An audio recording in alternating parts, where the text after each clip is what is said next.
Hello, everyone. Welcome back to the English Learning Podcast, where we make learning English simple, fun, and effective.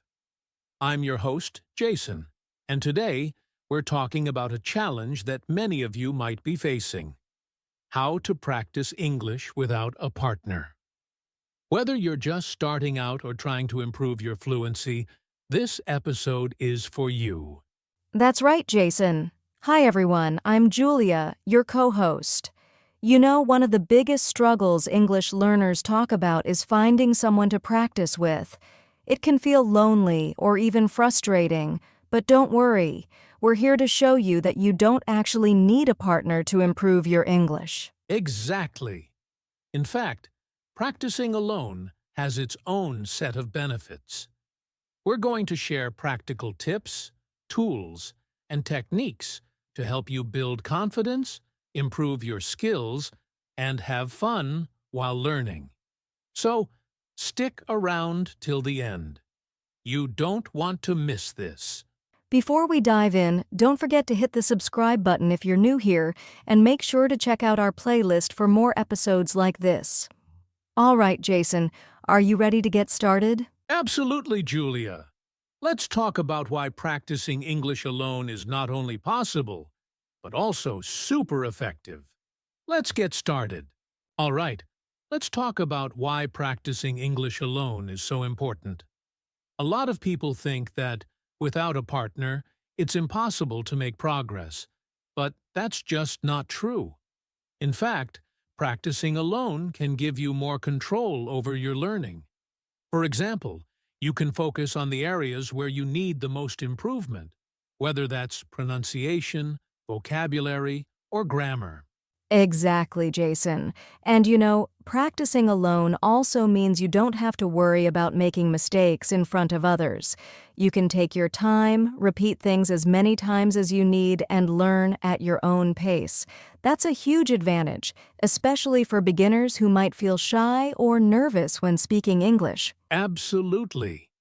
Plus, when you're practicing alone, you develop self-discipline and consistency. Think about it. If you can stay motivated and make progress on your own, you're building a skill that will help you not just in English, but in other areas of your life, too. That's a great point. And let's not forget that practicing English alone doesn't mean you're entirely isolated.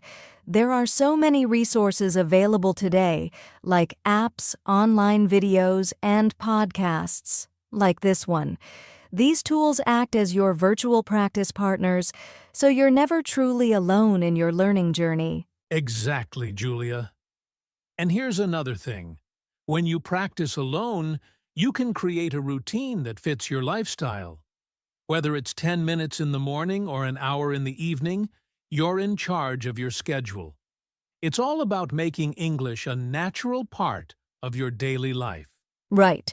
And remember, learning a language is like building a muscle.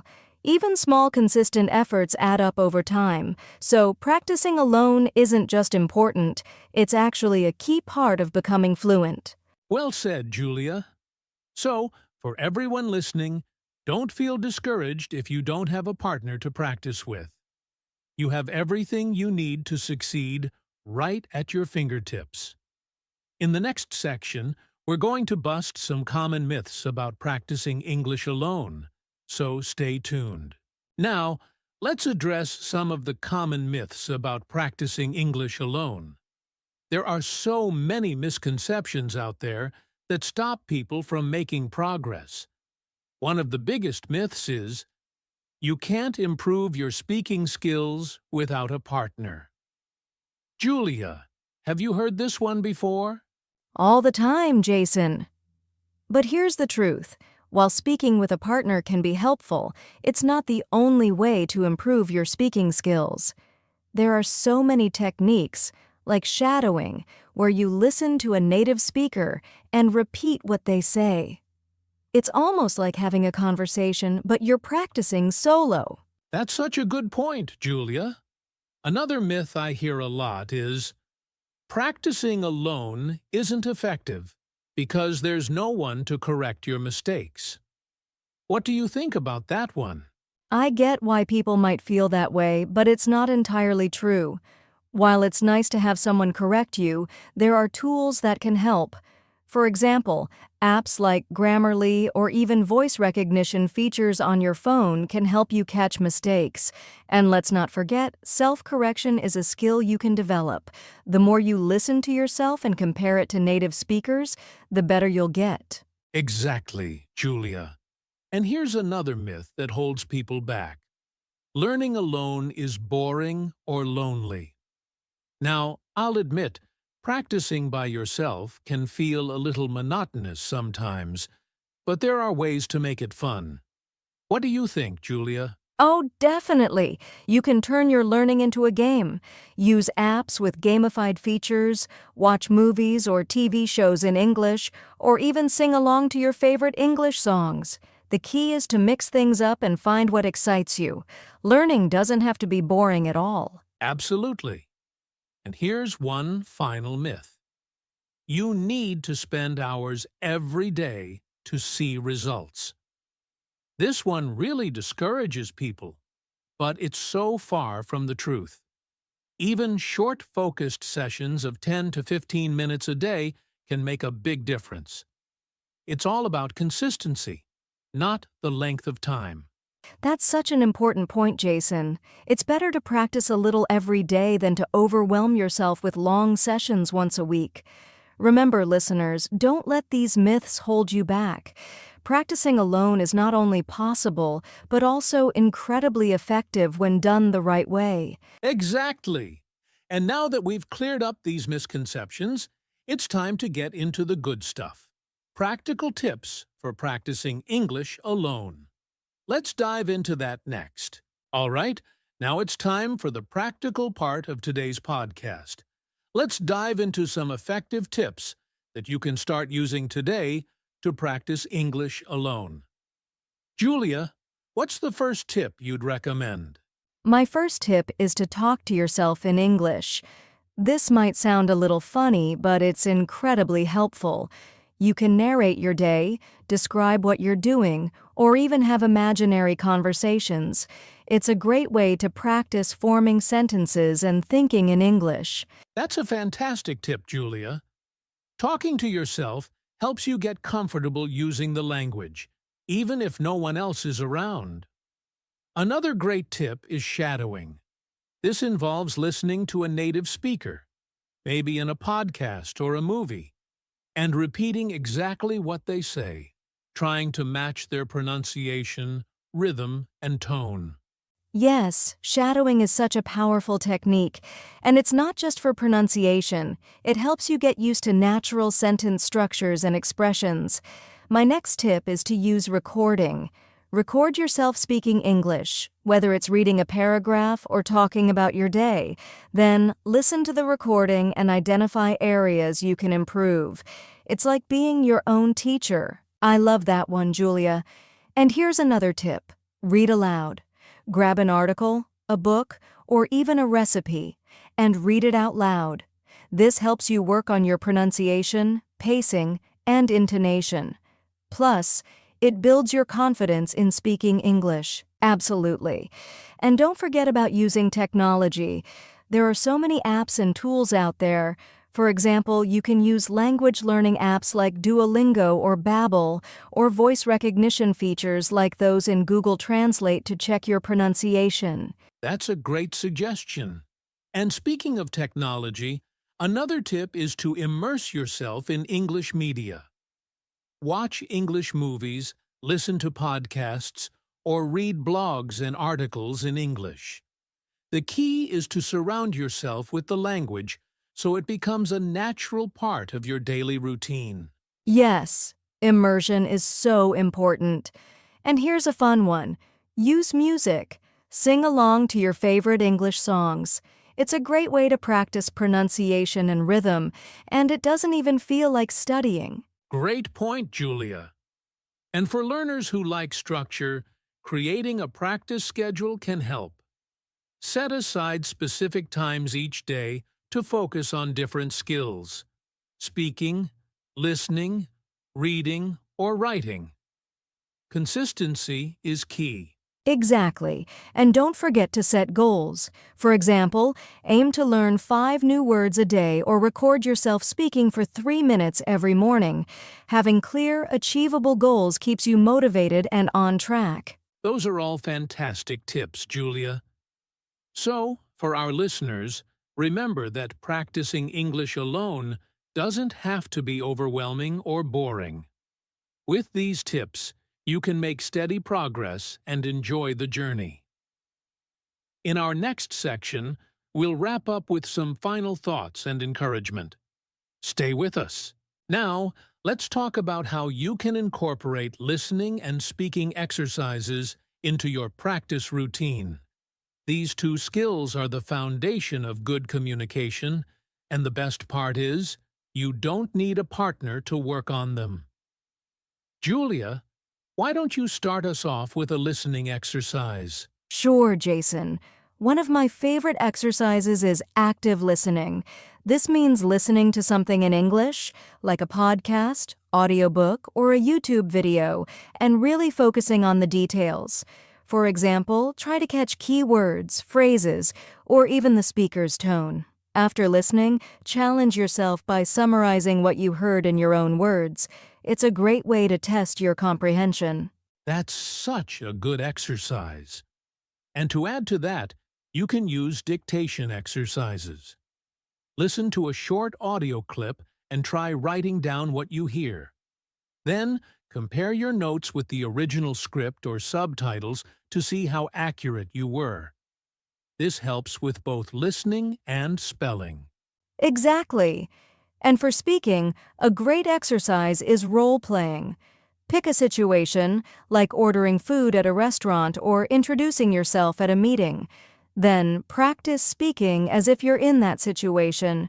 You can even write down a script beforehand and use it as a guide. Role-playing is a fantastic idea. Another speaking exercise I recommend is imitation practice. Choose a short video or audio clip featuring a native speaker. Play a sentence, pause, and then repeat it, trying to match the pronunciation, intonation, and rhythm. This helps you sound more natural. Yes, Jason. I also love the question and answer method. Write down a few questions in English and answer them out loud. For example, what's your favorite hobby? Or what did you do yesterday? This forces you to think in English and practice forming sentences on the spot. That's such a practical exercise. And here's another one. Use voice assistants. Apps like Siri, Alexa, or Google Assistant are perfect for practicing spoken English. Ask them questions, give commands, or have short conversations. They're surprisingly good at understanding different accents. Great tip, Jason. And don't forget to practice listening for accents and dialects.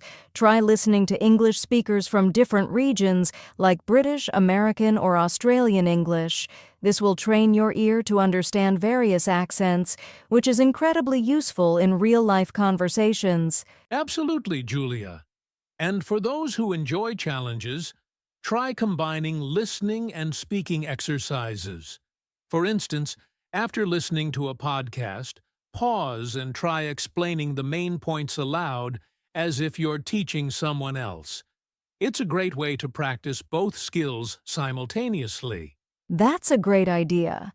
Listeners, remember that these exercises don't require a lot of time, just consistency. Even 15 minutes a day can make a huge difference in your progress. Exactly. And in our next section, we'll wrap up with some final thoughts and encouragement to keep you motivated. Stay tuned. Now, let's talk about creating a daily practice routine. One of the best ways to make consistent progress in English is by having a structured plan. Julia, why is a routine so important for language learners? Great question, Jason. A routine helps you stay consistent, and consistency is key when learning a language. Even small daily efforts can add up to big improvements over time. Plus, having a routine makes learning less overwhelming because you know exactly what to do each day. Exactly. So, Let's break it down for our listeners. A daily routine doesn't have to be complicated or time-consuming. Let's start with how they can organize their day. Julia, what would a simple routine look like for someone who only has 30 minutes a day? Good point, Jason. If you have 30 minutes, you can divide it into 3 parts. Spend 10 minutes on listening, like watching a short video or listening to a podcast. Then take 10 minutes to practice speaking, maybe by repeating what you heard or talking about your day. Finally, use the last 10 minutes to focus on vocabulary or grammar. That's a great breakdown, Julia. And for those with more time, they can add other activities like reading a short article or doing a writing exercise. For example, they could write a paragraph about their day or describe something they recently learned. Exactly. Another tip is to use theme-based practice. Pick a topic for the day, like food, travel, or hobbies, and focus all your activities around it. For example, listen to a podcast about travel, learn travel-related vocabulary, and then practice speaking by imagining you're at an airport. I love the idea of themes. And here's another important point. Set specific goals for each day. Instead of saying, "I'll practice English," say, "I'll learn 5 new words and use them in sentences," or "I'll record myself speaking for 2 minutes." Clear goals help you stay focused and motivated. Yes, goals are so important, and don't forget to review what you've learned. At the end of each week, take 10 to 15 minutes to go over the vocabulary, phrases, or grammar points you practiced. This helps reinforce your learning. Absolutely, Julia. And here's a bonus tip. Make it fun. Incorporate activities you enjoy, like watching your favorite TV shows in English or playing language learning games. The more enjoyable your routine, the more likely you are to stick with it. That's so true, Jason. And one final thing, be realistic. Start small, especially if you're new to creating a routine. Even 10 minutes a day can make a big difference. The key is to build the habit and gradually increase your practice time. Great advice, Julia. Listeners, remember that your routine doesn't have to be perfect.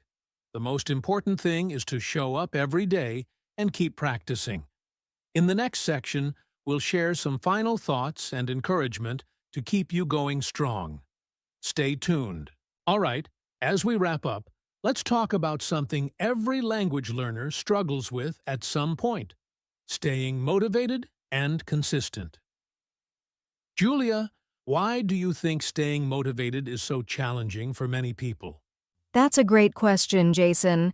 I think it's because language learning is a long journey, and progress isn't always immediate.